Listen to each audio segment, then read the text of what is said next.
Hi everyone, thanks for joining me. Hope everyone had a terrific week. So let's get right into the recording.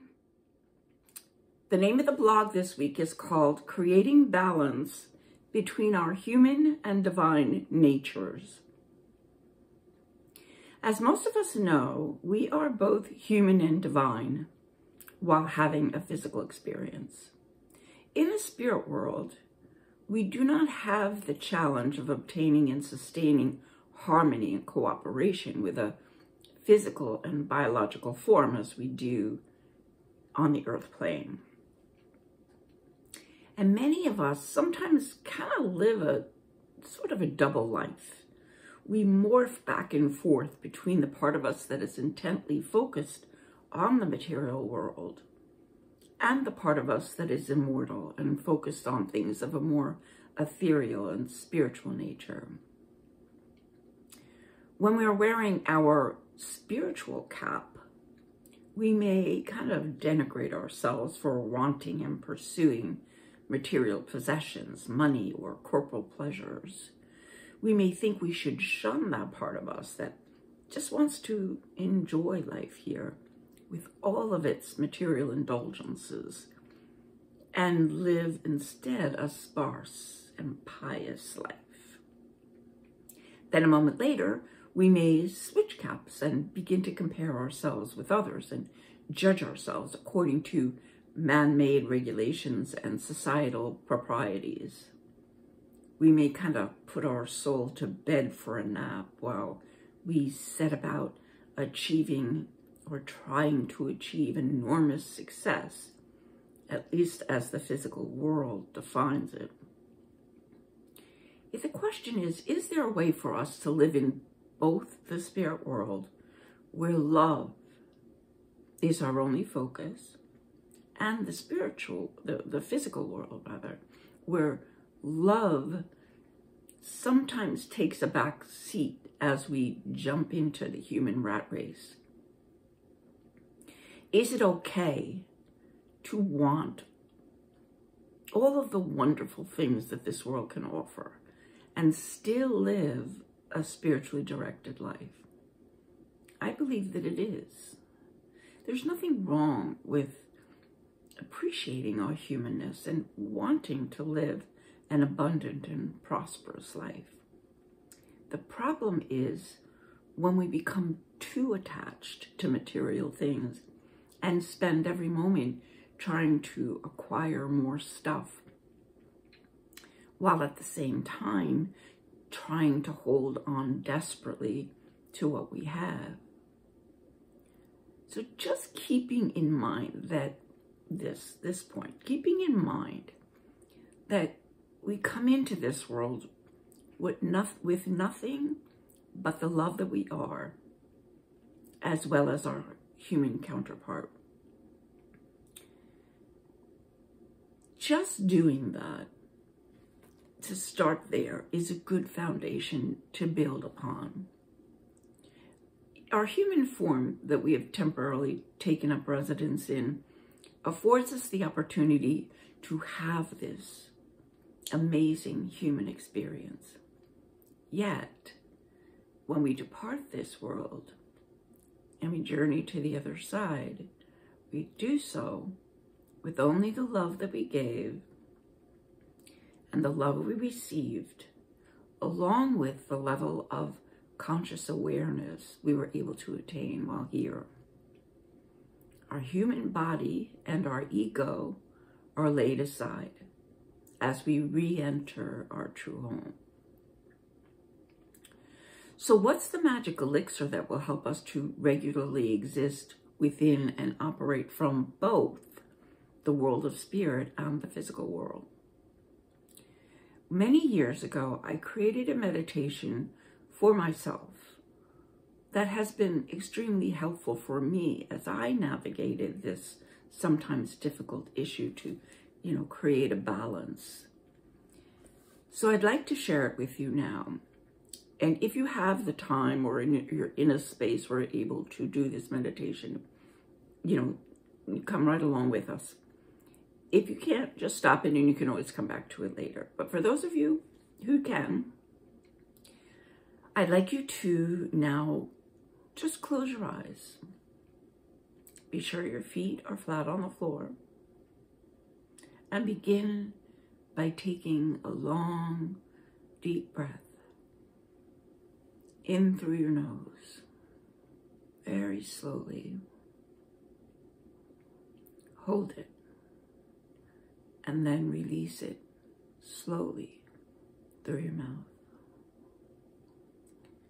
And take another deep breath as your spine rises more erect, and hold it. And then breathe out through your mouth, allowing yourself to settle and relax. And one more time, breathe in slowly, hold it and pause, and then slowly release it. Now allow your breathing to become more natural as you focus on your third chakra, or your energy center, located on your forehead between your two physical eyes. This is called your intuitive center, or what is sometimes called the third eye. As you focus there, your inner vision intensifies. A light opens up, and you can now see a path in front of you. And this path leads into a magnificent garden. The path is lined with beautiful flowers of every imaginable color and hue. There is a soft light that seems to be coming from within these lovely floral beings. As you begin to walk on this path, you see in the distance what looks like a forest filled with tall, massive trees. Upon entering the forest, two beings of light come into focus and move toward you. You recognize one of the light beings to be your spirit guide, and the other one introduces himself as Archangel Michael. They explain that they are both with you to help you learn to balance your human and divine selves. They walk with you in silence until you come upon a gently meandering river. There's a soft, grassy spot right by the water, and you're guided to sit there with these two beautiful beings. You rest your back against a sturdy oak tree, and you feel so peaceful and so calm. And then your guide begins to speak.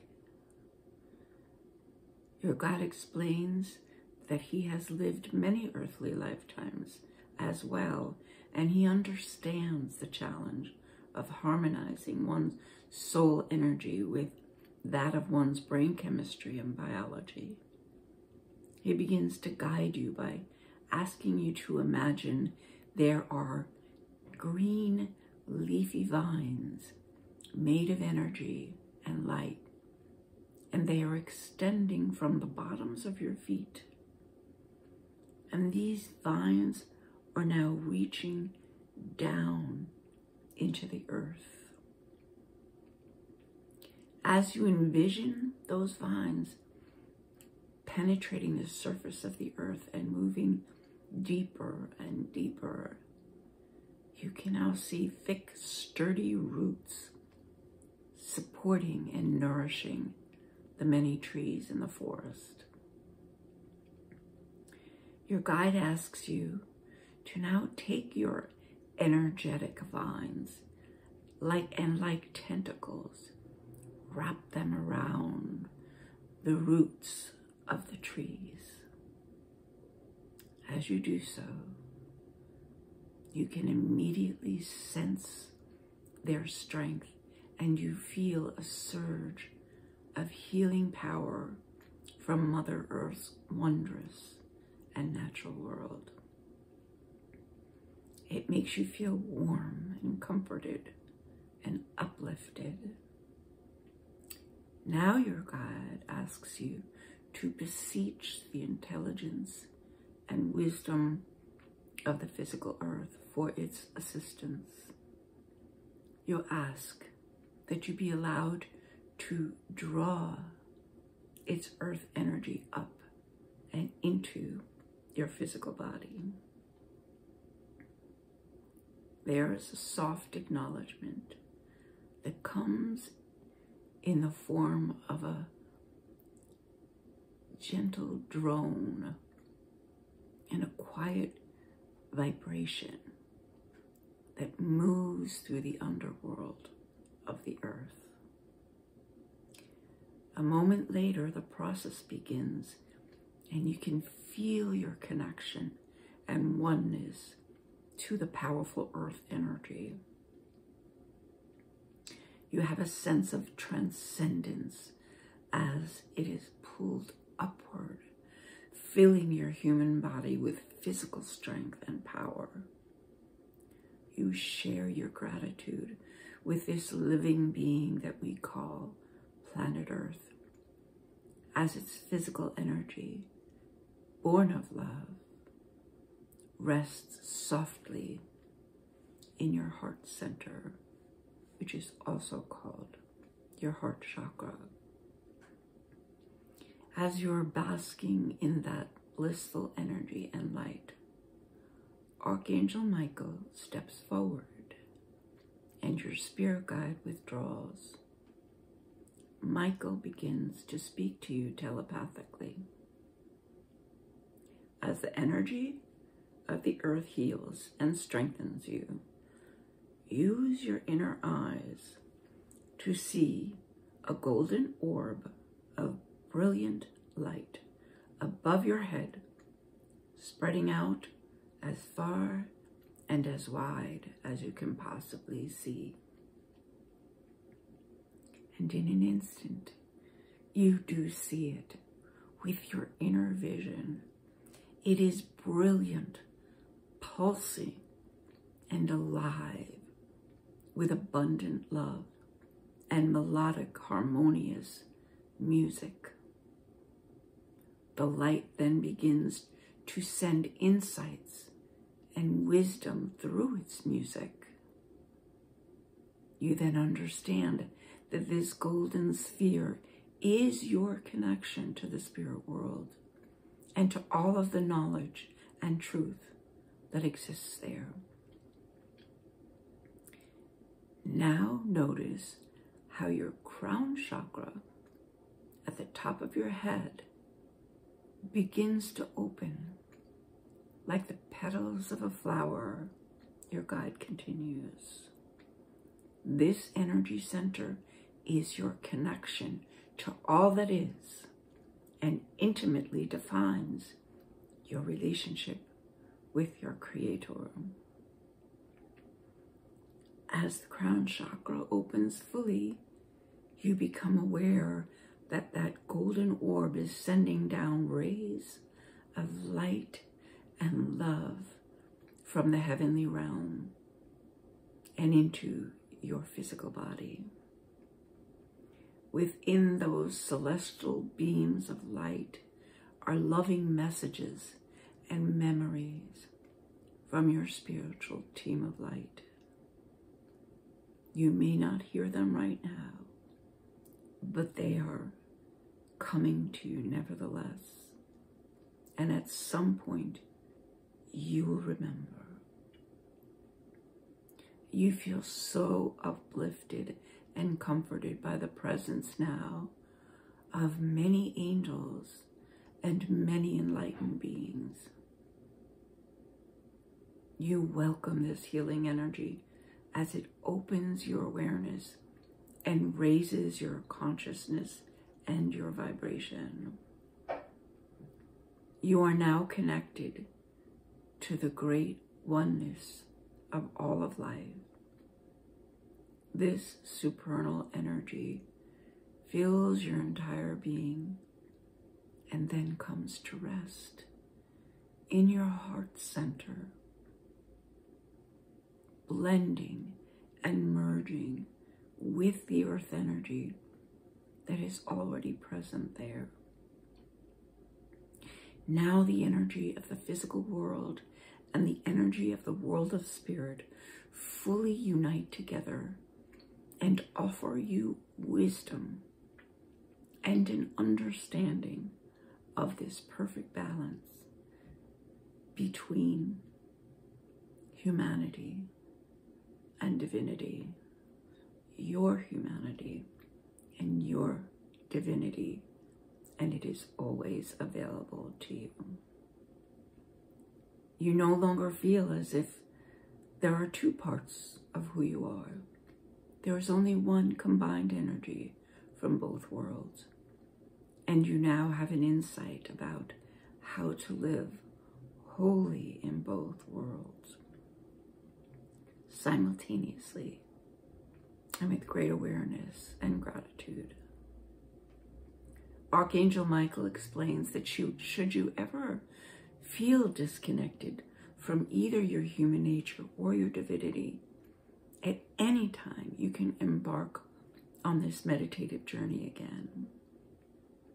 Through it, you can always experience its healing power and again feel the miracle of truly living your life as an immortal spiritual being, having a wonderful, wonderful human experience. As Archangel Michael and your spirit guide bid you goodbye, they tell you it is time to come back to the present moment. And you can now slowly open your eyes and return to your present surroundings. You might want to, stay in this place of meditative peace. But I also suggest what I do all the time after a meditation is you might want to write down your thoughts, your insights, information, or any feelings you may have or have had while experiencing this journey. Journaling after meditation can often bring forth much wisdom and clarity. So I will say goodbye for now. This is a little bit long, so you might want to, some of you broke it up into two parts, which is probably a good idea. But I thought it was better to have it flow together. So anyway, thank you so much for joining me. And if I could just take a moment, I'm having surgery in the morning. I have to be at the hospital at 11 o'clock. It's just a hip surgery to revise a hip replacement that I had. And I would appreciate your prayers very, very much. I'm sure everything will be fine, but I know that I will feel your love. And I thank you for that. So, namaste, everyone. I send you love.